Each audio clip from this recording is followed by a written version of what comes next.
We are live on YouTube. Susan Michel, this mic is all yours. Hi, this is Susan Michel. I am here in Western Massachusetts. It is great to be here as always. I am the author of Surrender to Joy, From Suicide to Serenity. I teach the transformational truth of A Course in Miracles, which we are all here to study, to learn, to embody the knowledge of. My good friend and soul sister, Myrna Skoller, is here from Boca Raton, Florida. Myrna is the author of Private Lessons with Jesus, along with quite a few other books. Private Lessons with Jesus is a great companion to the Course in Miracles workbook for students. I love her book and I love Myrna. How are you today, Myrna? How are you? I'm terrific. You look beautiful as usual, and I don't know how the weather is where you are. Probably cold, but my daughter just told me that it's 0 degrees in Connecticut. So I suppose that reflects the weather through most of the country. Yeah, Except, I live right by your daughter. I live on the border of Connecticut in Massachusetts, but I'm right on the border of Connecticut. And yeah, it's 0. I think right now it's 20, but when I wake up in the morning, it's 0. A little too cold for me. It sounds like it's a little too cold for your daughter, too. oh, yeah. She wasn't complaining. She was just stating the fact that it's freezing. And I sent Well, her a little.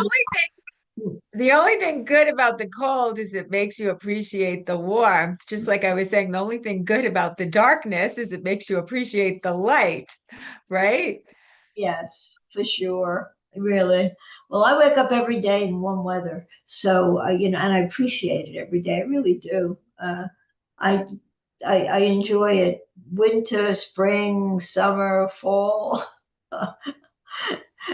It gets a little bit cooler in the winter. I can't use my pool right now because if I put my toe in it and it's less than 89 degrees, I don't like to get into it. So, so I wait. Yeah. Anyway. Well, I see a few other faces in the room. Carrie, Linda, Dove. If anyone has anything to share, and of course, Lynn, if anyone has anything to share, just raise your hand virtually or in your square and let us know because I love to hear shares from other Course in Miracles teachers slash students. I will start with the introduction of my book, as I like to do. What I write in the introduction of Surrender to Joy is my passion is God. God is love and joy and beauty. He is all that is good in the world. Everything else is our own miscreation. When we are filled with joy, we are connected to God. When we are not joyful, we have lost our connection to all that is real. This is my message. It can be clarified with 3 simple words: surrender to joy. There is nothing to find. All we need to do is surrender. So the truth is very simple. Only the love is real. When we are filled with joy, we are connected to our true self with a capital S. But there is a lot of fear-based thinking going on in the world today. The world is definitely a classroom. Basically all thought creates form on some level. What we experience in life is reflecting back to us what we believe on a deep level. So as you so often eloquently say, Myrna, everything is a lesson or a blessing. I mean, God wants us to experience love, joy, peace, and happiness when we can connect to those high vibrations, when we can connect to that high vibratory frequency of unconditional love. We can be a conduit for God's divine miracles.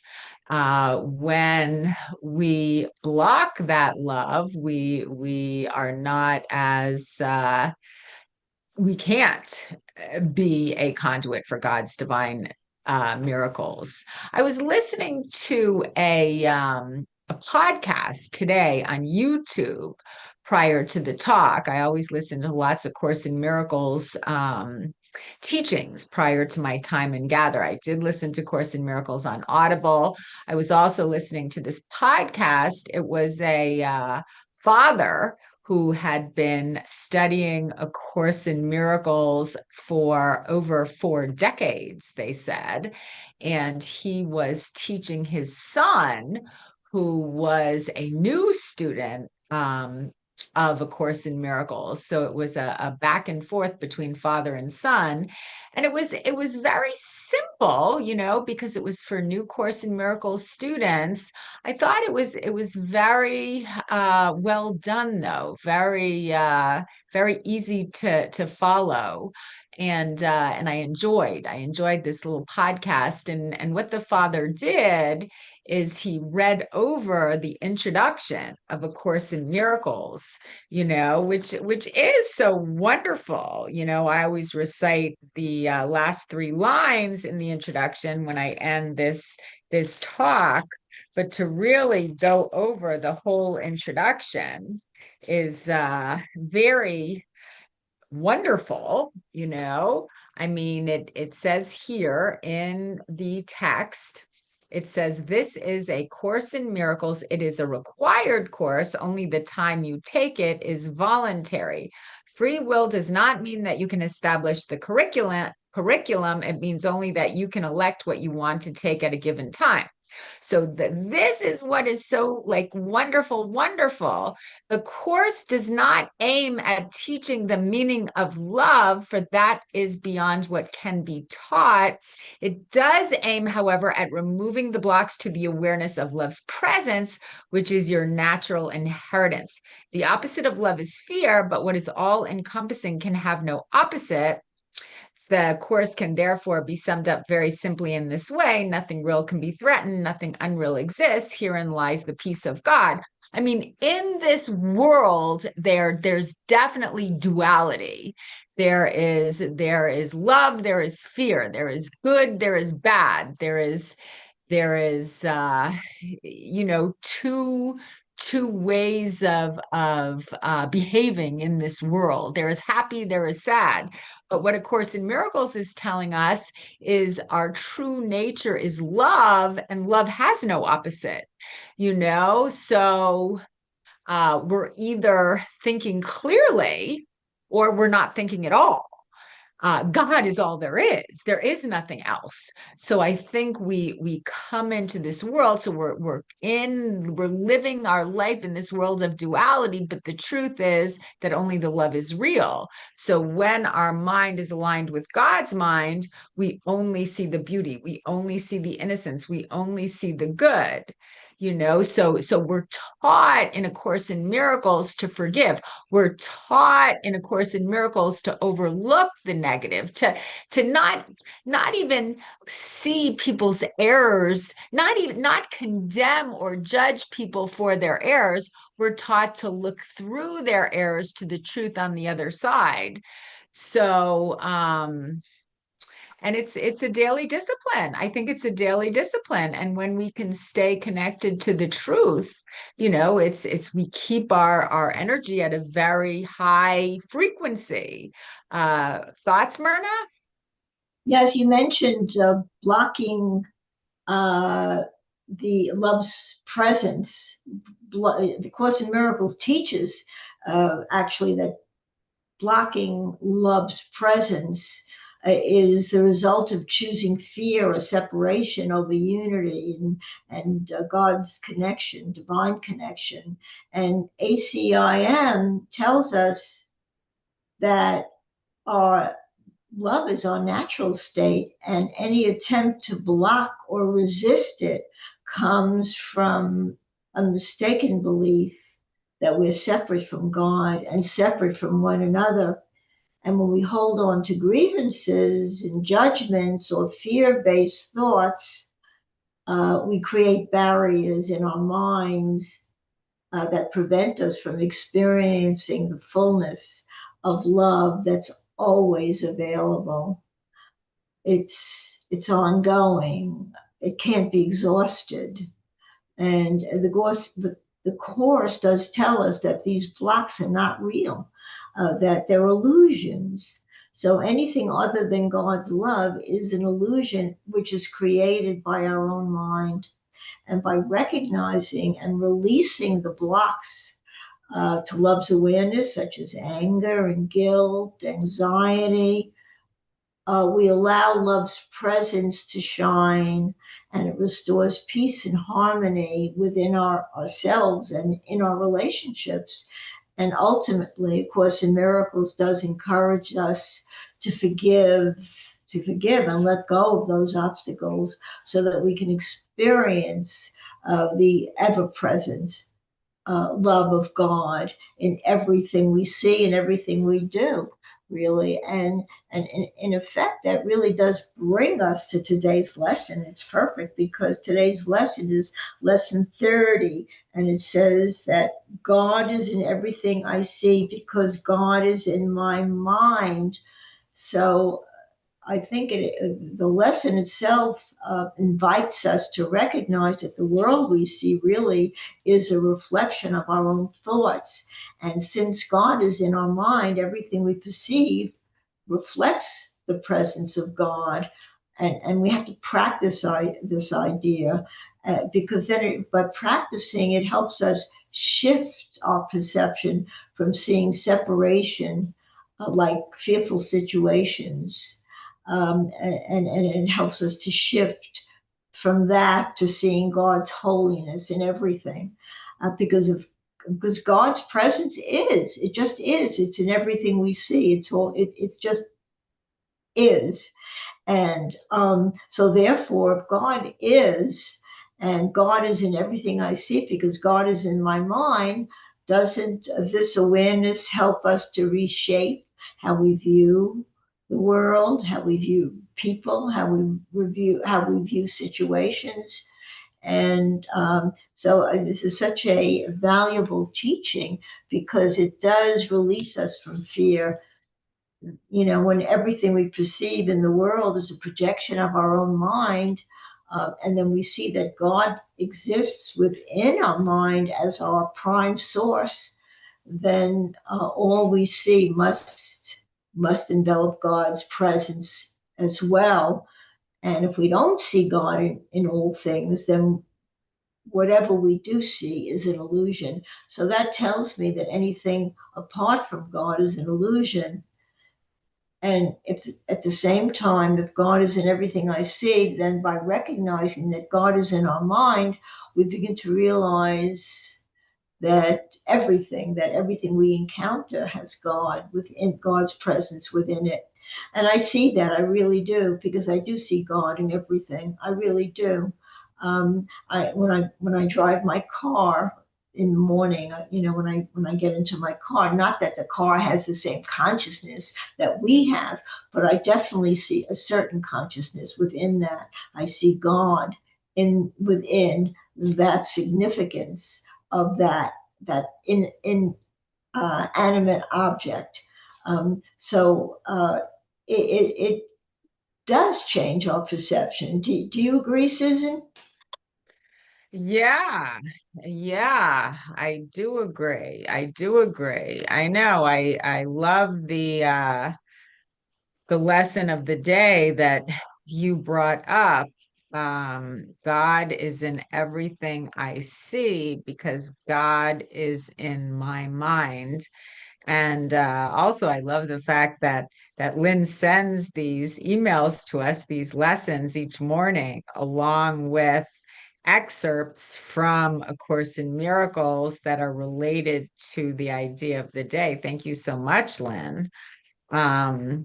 The first paragraph states, the idea for today is the springboard for vision. From this idea will the world open up before you, and you will look upon it and see in it what you have never seen before. nor will what you saw before be even faintly visible to you. I mean, A Course in Miracles is a book in mind training. An untrained mind can accomplish nothing. So it trains our mind to focus upon the peace, love, joy, and happiness. And what we focus on will take over our consciousness. We have free choice. So whatever we focus on in the world exacerbates itself in our mind. If we focus on the beauty, if we focus on the innocence, if we focus on the Christ-like nature of our brother, we will exacerbate those qualities within our own mind. If we condemn our brother, if we judge our brother, if we focus upon the guilt in our brother, then we will feel that guilt within ourselves and we will create angst. So the choice is ours. It's like that analogy that I many times use. There's a picture with numerous dots on the picture. And if you look at the picture and you're looking for ugliness, you will see an ugly old lady with a big bump on her nose. And if you focus on looking for beauty, you will see a beautiful young lady and you see the nape of her neck. But I just think that's such a perfect analogy for A Course in Miracles student to understand, because we will see in the world whatever we're looking for. So if we're looking for love, we're going to find love. If we're looking for guilt, if we're looking through the lens of fear, that's what we're going to find in the world. So two people can be in the exact same situation, and one person can be filled with joy, and the other person can be completely overwhelmed with fear. I mean, look at any situation. If you're at a party, you can see one person who's having the time of her life and dancing around and talking to people and very congenial and very jovial and very happy. And you can see someone else at the same party who is the exact opposite. She's not happy. She's not having a good time. She's not socializing. She's not talking to people. And when you do talk to her, she talks about everything wrong with the world and everything that's wrong with the party. So it's our peace, love, joy, and happiness cannot be found in the world. We need to find the love within ourselves first, and then go into the world to share that love with our brothers. Course in Miracles is a course in mind training. A Course in Miracles is a course in mental discipline. When you quote Linda Goodman's Love Signs in her preface, there's this one paragraph. She says, "Strange that the word discipline contains the word disciple." So I think to be a disciple of Christ, a disciple of Jesus Christ, which is what A Course in Miracles is training us to be. He authored the course. There is discipline involved. It's about mental focus. It's about releasing the fear. It's about realizing that we are completely dependent upon God. And when we can acknowledge when we can recognize our complete dependence upon God, and when we can surrender to his will, we can allow him to work in our lives. It was interesting too, because I never used to be a big Tony Robbins fan. I always thought that he just wasn't, I mean, he's been around forever. I always thought that he just wasn't spiritual enough for me. I mean, I never disliked him, but I never loved him. But he has a seminar going on right now, and I decided to sign up for his seminar. It's yesterday, today, and tomorrow for 3 hours. I think it's entitled "Unleash the Power Within," and I was a part of that for 3 hours yesterday, and I actually loved his seminar. I just adored. I just thought he was an amazing teacher, an amazing speaker. I saw so much spirituality in him, so much love in him. And I saw much of what he was teaching, I could compare to Course in Miracles. He was speaking about how, we're always creating our own circumstances by the state of mind that we're in. That was one of the principles that he was teaching, that the most important thing to create the life you want is to be in a peak state of mind. And I think that's very Course in Miracles. It's like to connect to the love. Yeah, I mean, when he was telling some of these stories, I was crying. I thought it was very beautiful, and I'm kind of proud of myself for like seeing the good in him, because I don't know why I was so critical of him before, but I really thought he was phenomenal. So I guess whenever we're in a situation, it's kind of up to us. Do we want to see the good in the other person? Do we want to see the love in the other person? Do we want to see the Christ in the other person? And if that's what we're looking for, that's what we're going to find. Thoughts, Myrna? Yeah, you mentioned Tony. Is it Tony Roberts? Did you mention? Robbins. His name is Tony Robbins. Oh, Robbins. I thought you said Tony Roberts because okay, he's a motivational speaker, so I thought you were speaking about Roberts. Anyway, aside from that, um, you spoke about you know, um, beauty, really. You seeing beauty, focusing on beauty rather than the ugliness. You mentioned picture that really you can see two ways, and it depends on what you look for in the picture. And isn't that true? It's what we really want to see that really comes through. And that's a good way to explain what comes through and how we really see with our mind, not our eyes. It's what we choose to focus on. And, in a metaphysical sense, um, that's what beauty is really. True beauty, was really found in the recognition that divine presence is beautiful within all things and all people if we see it through the eyes of God. And by training our mind to see beyond the illusion and judgments, we can perceive inherent beauty that comes from the presence of God. And, this really encourages us to then see peace and appreciate the world um, in a way that we see it as a reflection of God's divine love. We don't see the world as it is, but we see it in a different way. We choose to perceive the world. We can't change the world, but we can change our mind about the world. And that in itself brings us gives us the ability to transition from what we see as ugliness to what we can see as beautiful. So it's really a matter of training the mind.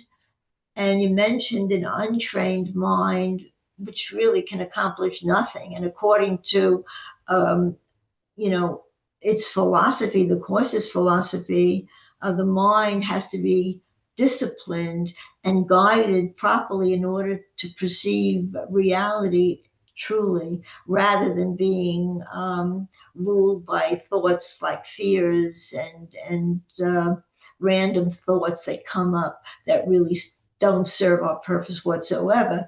They just prompt us to to focus more on the illusion, which never brings us peace. So focusing on, by training our mind and disciplining our mind, is not about controlling the mind, but about choosing to align with a higher purpose. And I think the course is really designed to help train the mind to release the limitations of certain beliefs, and to recognize the presence of God within everything. And when we can do that, we see things with peace and clarity. Right, Susan? That's right. That's right. I love what you said. We don't see the world as it is. We see the world as we are. So again, we always have a different tint to our glasses. You know, we can see all the beauty and the innocence and the love in the world, is if that is what we are choosing to focus upon, or we can see the darkness and the fear and the judgment and condemnation in the world, if that's what we choose to focus upon. So that's why the lessons in the morning are just so important, because we're starting the day plugged into our God socket. We're starting the day from a place of love. I mean, again, lesson 30, today's lesson, God is in everything I see because God is in my mind. We can't see God's reflection outside of ourselves until we connect with the essence of God first internally. You know, that's why it really helps. It supports our journey to start each day with A Course in Miracles meditation. I think also for me, just meditation, I use music and just continually focus on the light and the love and the beauty. It just really starts my day off from a place of joy, from a place of centeredness, from a place of love, from a place of serenity. Because I think with meditation, basically the goal for me anyway is to release the disturbances, release the ego, release the chit chat. You know, I think many of us have like what they would term as a monkey mind, but what meditation does is it releases all that distraction, and we just connect with the power of unconditional love. We just calm our mind, so there are no dark clouds blocking our inner light, and we can hear God's wisdom, we can hear God's guidance. And when you can really tap into that inner consciousness that we're all a part of, you know, it's a really beautiful place to reside. You know, when I start getting close to it, you know, I have like this external chit chat, and then when my mind starts calming down and I get closer and closer to this place of peace, love, joy, and happiness, it's just I start craving it so deeply. I just want to connect with God more than anything else in the whole wide world. And then, you know, I can't stay there, but I get times where I get closer and closer and closer, and I feel my vibratory frequency elevating itself. And it's just such a beautiful state of mind to reside in. And that state of mind is available to all of us at each and every moment. But it's a matter of slowing down. It's a matter of pausing. It's a matter of surrendering. It's a matter of trusting. I mean, these are all such important character traits that Course in Miracles is teaching us to focus upon each day. You know, the other day on the phone, I had this long talk with a friend of mine, and she was, I don't know, we were just talking about a lot of different topics, and she was remembering a story that happened to her when she was younger. And she said that she went to some country, she was on vacation somewhere, and she was so naive, she said, that there was this man who worked at a hotel, and she trusted him, and she got on the back of his motorcycle and she went off with him. And thinking back, she can't believe that she did something so stupid, and she would never do that today, because God knows what could happen to her, to just trust some random stranger. And I remember saying, well, I don't think that's stupid at all. I think that's really cool. You just trusted your inner guidance. You trusted your gut. You trusted your passion. Did anything bad happen? She said, no. Did you have fun? She said, yes, but I would never do it again. And I think it's just like super cool that she did that, because I think that when we're really listening to our inner guidance, God is going to steer us towards fun and joy, and there is nothing to fear. It's only when we're focusing on fear. It's only when we're focusing on protecting ourselves, then the universe is going to show us something that we need protection from. But when we're just trusting, in the universe and in life, and we're, just trusting, then that's what is going to be reflected back to us. So it was one of those famous presidents said, there's nothing to fear but fear itself. It's true, because in my mind, when I'm just enjoying life, when I'm just seeing the innocence in other people, when I'm just feeling the innocence in myself, when I realize there's nothing I need protection from, well, that's what's going to be reflected back to me, but when I start acting defensively, when I start feeling the need to protect myself from things, well, then that's what the universe is going to show me, things that I need to protect myself from. It's just so interesting how that works. And there's a lot in A Course in Miracles about that. There's a lot in, the law of attraction about that.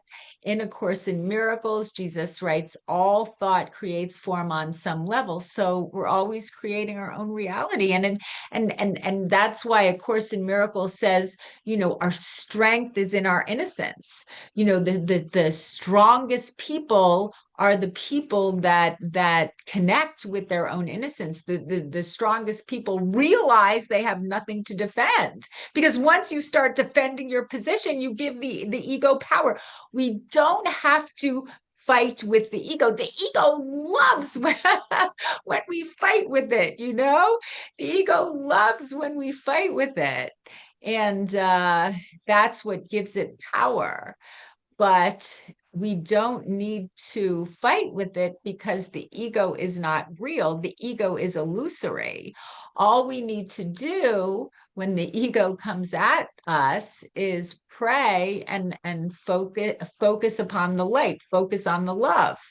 And then the ego will just dissipate naturally, because the ego is not real. That's one of the things that I love the most about A Course in Miracles, because it's not about good battling bad. It's not about light battling darkness. It's not about God battling the devil. There is only God. There is no devil. So all we need to do is focus on the truth of who we are. Thoughts, Myrna? Yeah, you talked about trust, and your friend trusted, and then she sort of pulled back and second guessed herself. The Course in Miracles, I think the cornerstone, really, or not maybe the entire cornerstone. I think I always thought the cornerstone of A Course in Miracles was more about forgiveness, but trust is a very big part of A Course in Miracles. And Jesus speaks about that, and you wonder what is trust exactly? How do I trust? And I think the course is telling us that trust is essential for releasing fear and doubt and the belief in separation. So until we can start trusting, then we are fearful. And as we cultivate the trust in our own inner guidance and the God's presence within us, we become willing to let go of that fear. And then we can allow a higher wisdom to direct us. So when we're not fearful, we're in that context of God's wisdom. And this trust is not, I don't think it's blind faith, but it brings us to a deepening conviction that despite the appearances, everything is working together for our highest good.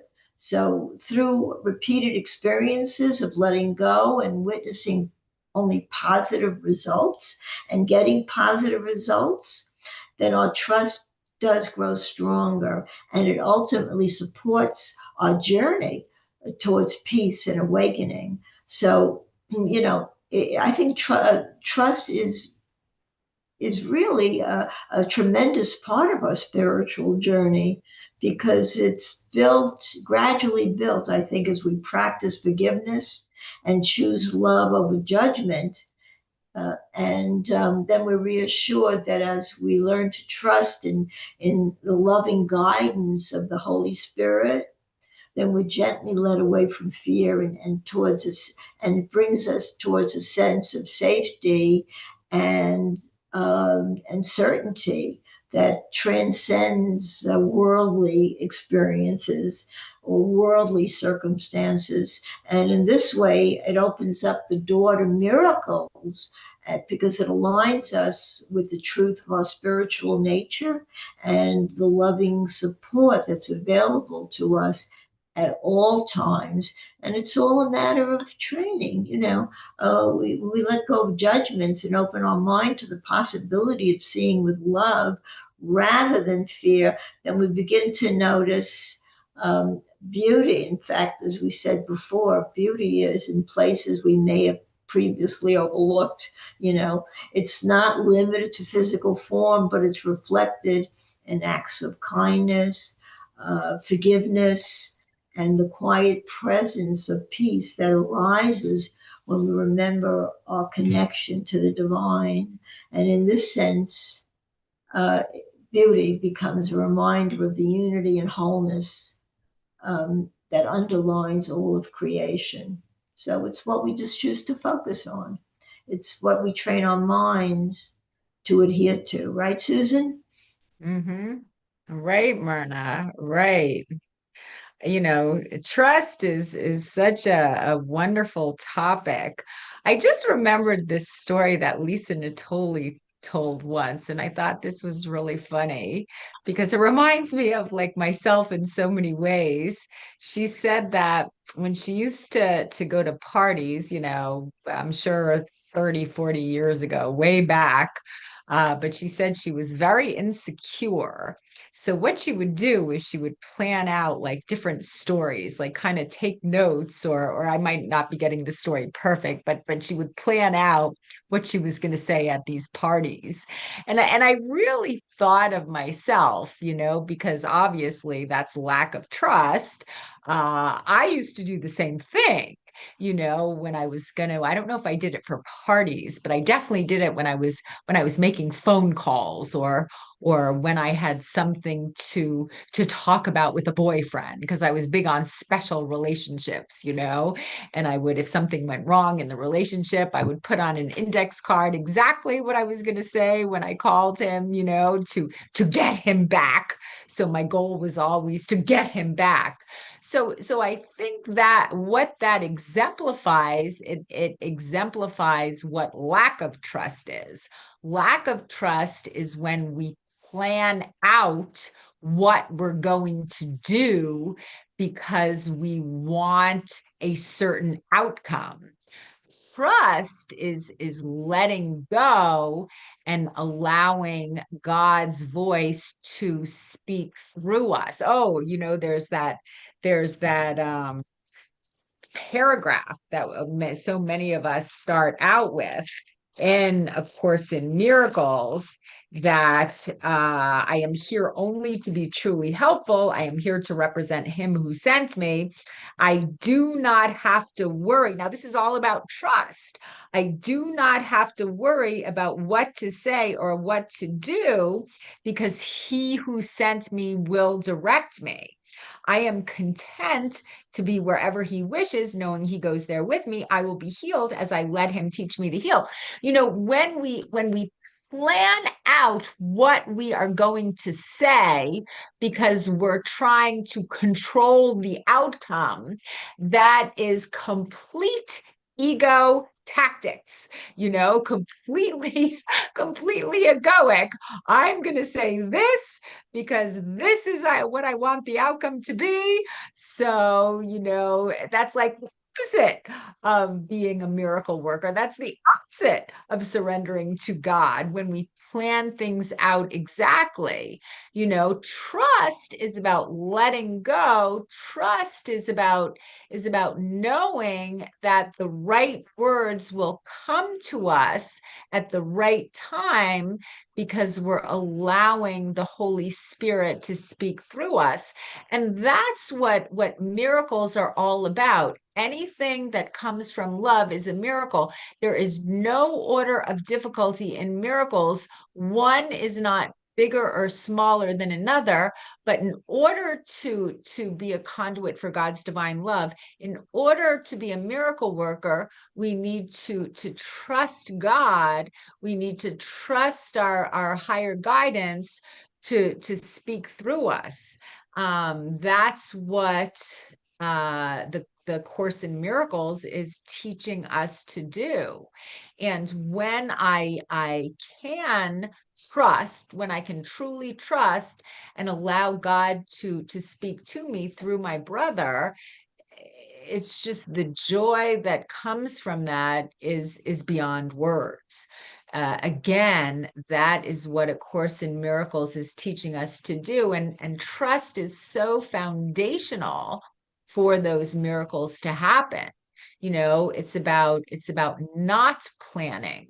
It's about releasing the outcome. We don't know what the outcome is going to be, but when we can trust God's will and allow his energy, this energy of unconditional love to work through us, we live a miraculous life, but we never know what the future is going to hold for us. It's not about planning a certain outcome. It's about living in the moment, letting go, living from a place of love, and allowing God to express himself through me. I went into ChatGPT. I asked ChatGPT, and I really still am enjoying ChatGPT. Talking about trust here, ChatGPT says, trust means trusting the Holy Spirit, not the ego. In ACIM, there are two voices in the mind. The ego is fear, judgment, control, scarcity. The Holy Spirit, love, peace, guidance, certainty. It's saying intentionally, I don't know what anything means. I am willing to be taught. Trust is knowing you are always cared for. ACIM teaches that God's love is constant and unchanging. Trust is the recognition that you are never abandoned, you are never unsafe in truth, nothing real can be threatened. So trust is not optimism, it is certainty in love. Oh, that's interesting. Trust is not optimism. It is kind of optimistic, but I guess it's not optimism. It is certainty in love. I mean, trust is knowing that I am cared for. Trust is knowing that I am supported. Trust is knowing that I am never alone. So the acronym for trust, which I love, love, love, to rely upon spirit totally. We're just relying upon God to take care of us. And again, God is not something outside of us. God is something that we are a part of. So in a way, we're trusting in our own guidance, but we're trusting in our higher guidance, not the dense energy of the ego. We're trusting in that elevated vibrational frequency of the Holy Spirit. Right, Myrna? Yeah, you mentioned before a spirit. What is a special relationship? And the special relationships, I think we've all been subject to special relationships through our life. We've just experienced them differently, And the Course tells us that the special relationships really are those based on the idea, of separation and lack, where we seek to complete ourselves through another person. And those relationships are marked by attachment, dependency, expectation of somebody else, which can always only lead to really conflict and disappointment. And, the purpose, I think, of special relationships is to offer us an opportunity really for healing and transforming them into holy relationships. So we can take a special relationship and we can transform it. We just have to recognize it for what it is. And so where love is extended, when we transform it to a holy relationship, we extend love really. Without conditions or demands. Both parties recognize then their shared connection with God and each other, and allows true forgiveness and peace then to emerge from that. So special relationships really have meaning as well if we learn to understand it and transform it into something greater. And then we develop a holy relationships. And what is holy relationships? A holy relationship is one in which both people join together with a shared purpose that transcends personal interests or ego-based desires. So instead of looking to fulfill a sense of lack or using the relationship to complete themselves, both parties recognize their wholeness in God and then extend unconditional love to one another. So in the holy relationship, forgiveness, acceptance, and compassion does replace judgment and fear and expectation.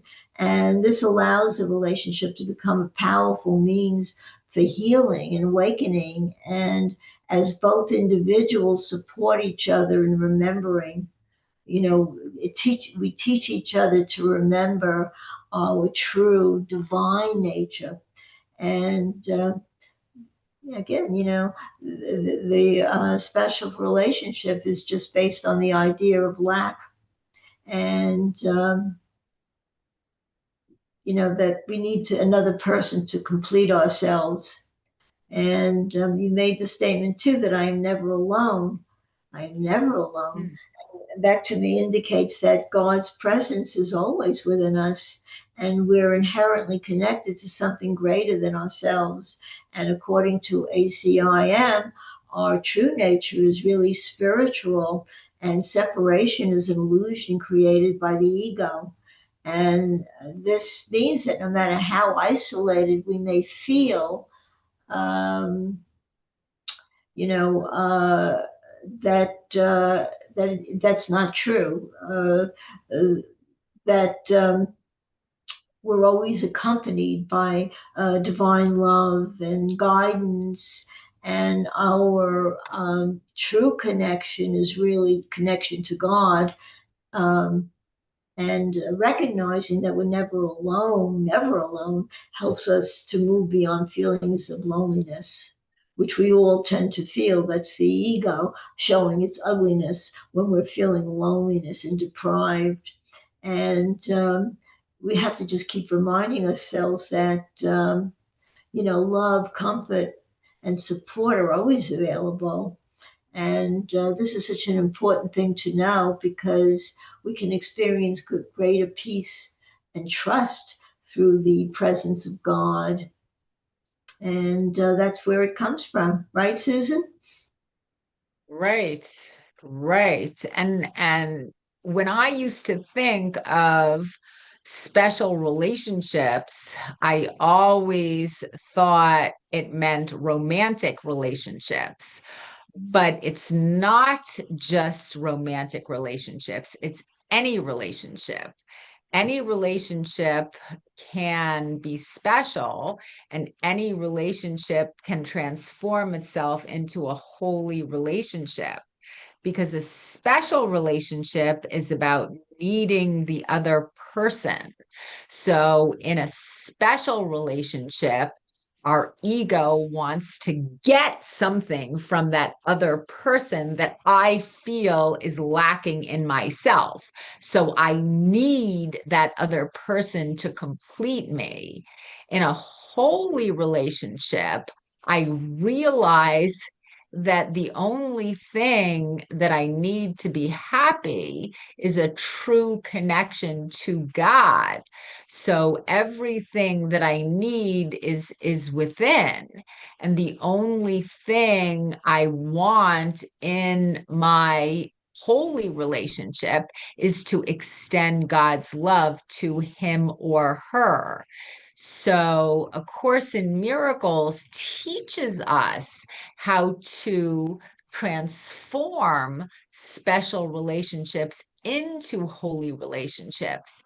I mean, I believe that especially romantic relationships, which bring out our deepest insecurities. I mean, when we start to love someone deeply and truly, I think our ego gets scared, and a lot of our deep insecurities and our deep vulnerabilities end up surfacing. So it's the perfect classroom for healing. A special relationship, a romantic special relationship is the perfect classroom for healing, because we start to care so deeply. But when we start to open up, I mean, it feels so good, but there's also a lot of fear and insecurities that surface. So what's really important is to look at our insecurities, look at these fearful emotions without judgment. Look at these fearful emotions that are in our unconscious, that are deep in our unconscious mind. Look at these emotions that are surfacing with compassion. And I believe this is how healing occurs. God can't heal us unless we show him what needs to be healed. So I think many times in these special relationships, our insecurities surface, but it's not about the other person healing them, because the other person is incapable of healing what's lacking in us. What we need to do is show them to God and allow God to heal our insecurities. Because a special relationship can be an amazing classroom. But it's important as our insecurities arise, it's important to look at them with compassion, give them to God, and this is how healing occurs. I mean, I think a lot of healing took place in my own marriage, and I'm very grateful for that. I mean, we were so different 20 years ago when we first met, and we met when we were, actually not young people. We met, when we were middle-aged, and a lot of growth has occurred.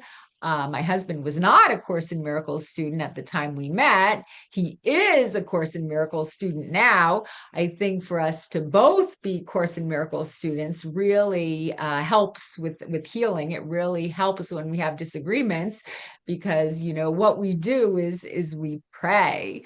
I remember recently we had my good friend and our godson from New Jersey come. They're not Course in Miracles student, but they are born again Christians. So we all are passionate about God. And there was an argument that erupted between two of us. And, it was a real eruption. It was a real doozy. I don't think it was anyone's fault. It's just a couple people in the group got triggered. So my idea was to pray, and everyone agreed, right away that prayer would be good. So we had a group prayer, and it was just so beautiful. It's like when you give grievances, when you give insecurities, when you give vulnerabilities to God, prayer is just such a way of healing, such a beautiful way of healing. And I think what happens too is when arguments, come up, when insecurities arise, and you pray together and you forgive each other, I think ultimately you become closer together. You bond on a deeper level. The love becomes stronger. It strengthens the love between two people when they can work through life's challenges. Don't you think, Myrna? Yes, yes, that's so true. I think it's wonderful, as you mentioned, that you experienced a lot of healing and growth in your relationships. That's the purpose of a holy relationship.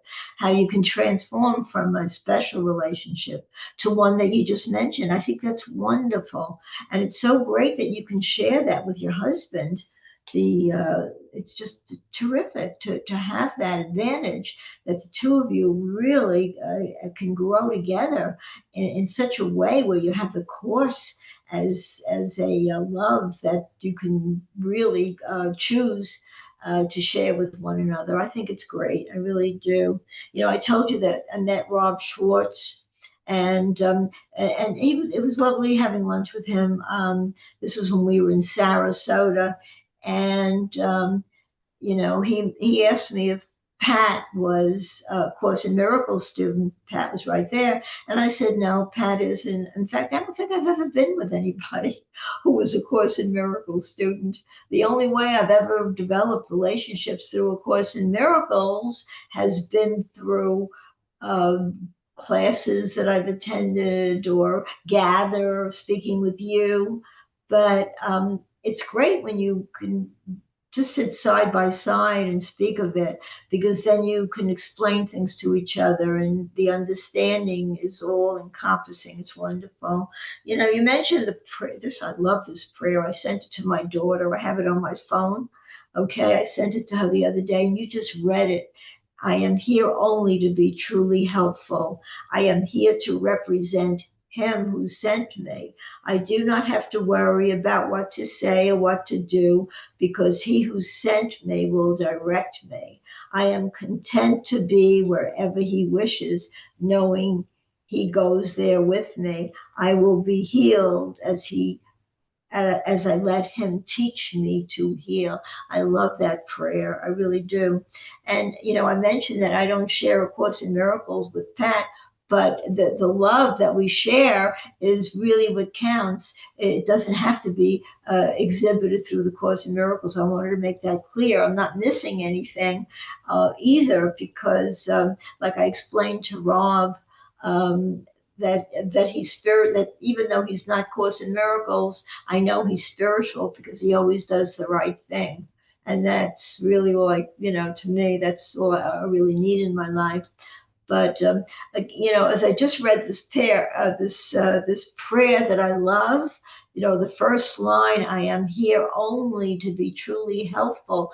And this statement reflects the core teaching in that our true purpose is to serve others with love without an ego. And it encourages us to let go of personal grievances or agendas, and trust that by aligning with guidance, the guidance of the Holy Spirit, we can become instruments of peace and healing. And in this mindset, our actions are guided really by inner wisdom. And we're reminded that we're here to be truly helpful. And that means extending ourselves through forgiveness, through compassion, through understanding, um, and understanding everyone that we encounter, rather than judge. And I do not have to worry about what to say or what to do, because he who sent me will guide me. I absolutely find so much healing in that phrase, because this teaching really invites us to release anxiety and self-doubt, and trust that divine guidance is always available when we open our minds and our hearts to it. So by surrendering control and listening within, we allow ourselves to be gently directed towards choices and words that only reflect love and truth. You're That's absolutely right, Myrna. Well said. Thank you, thank you. I love that share, and I love you so much. It is 2:02, and I I didn't even think realize the next speaker has just entered the room, but I love this hour with you I so much, carried Myrna. away. And no, I love what you said. You're like just so wise. And I always get so much just strength and love from your shares. You're amazing. I will end with the introduction of A Course in Miracles. Nothing real can be threatened. Nothing unreal exists. Herein lies the peace of God. The only thing that's real is the love. Thank you. Thank you. I love you, Myrna. I love you, Lynn. I love you, Dove. Thank you for being here today. And I will now return the microphone to Lynn. Thank you so much, Susan and Myrna. Wonderful, wonderful, wonderful hour. And I so appreciate